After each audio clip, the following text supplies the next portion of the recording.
Indonesian President Joko Widodo put two experienced technocrats into economic management posts on Wednesday in a cabinet reshuffle designed to reassure investors worried about a policy drift that has allowed growth to slip to a six-year low. Widodo's move defied expectations that his own party would compel him to make more political appointments, a move that may surprise critics who say he has not been the robust leader they had hoped for when he took office last year. Darmin Nasution, who was central bank governor from 2010 to 2013 and received his doctorate from the Sorbonne in Paris, was chosen to replace Sofyan Djalil as chief economic minister. The 66-year-old pledged to tackle rising food prices and streamline import policy to shore up confidence at a time when the government has faced criticism for passing measures many see as protectionist. Nasution told reporters a top priority would be to improve data accuracy when setting food policy. Another unexpected choice was the appointment of Harvard-educated financial executive Thomas T. Lembong as trade minister. Chief executive of Kovat Management, a Singapore-based private equity firm that invests in Indonesia, Lembong previously worked at Deutsche Bank and Morgan Stanley. Lembong was a senior vice president at the Indonesian Bank Restructuring Agency that was set up to revive the banking system after the Asian financial crisis in 1998. Indonesia and the president are aware of a rising negative perception of its trade policies, and Lembong's appointment is a corrective measure for that, said Jakarta-based analyst Douglas Ramage. External focus. A source familiar with Widodo's reshuffle plan said he was keen to dispel impressions of weak leadership and policy muddle. By appointing ministers with international experience and an external focus, he may address concerns that his government too readily resorts to protectionism and is not wholly committed to nurturing foreign investment, the source said.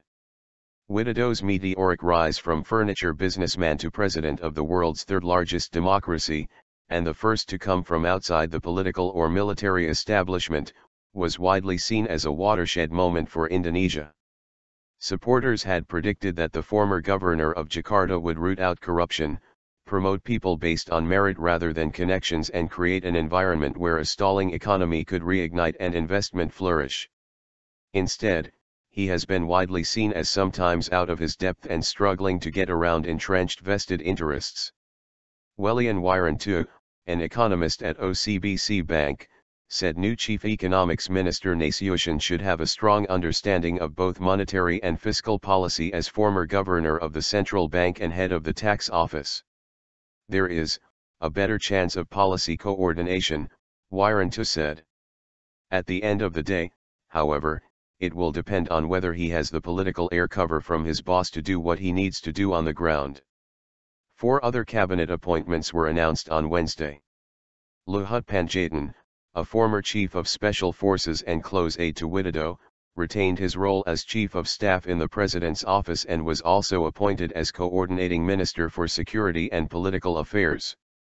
New cabinet secretary Pramono Anung and coordinating minister for maritime affairs Rizal Ramli are both said to be close to the chief of Widodo's party, Megawati Soekarno Putri.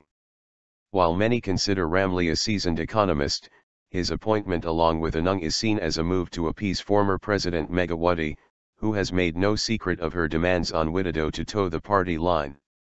Widodo has been dogged by severe public criticism over his perceived failure to stand up to vested interests and the political elite that backed him in last year's election. What we see is Widodo being politically astute in the reshuffle, Ramage said, adding that it showed the president had not completely given in to political pressures.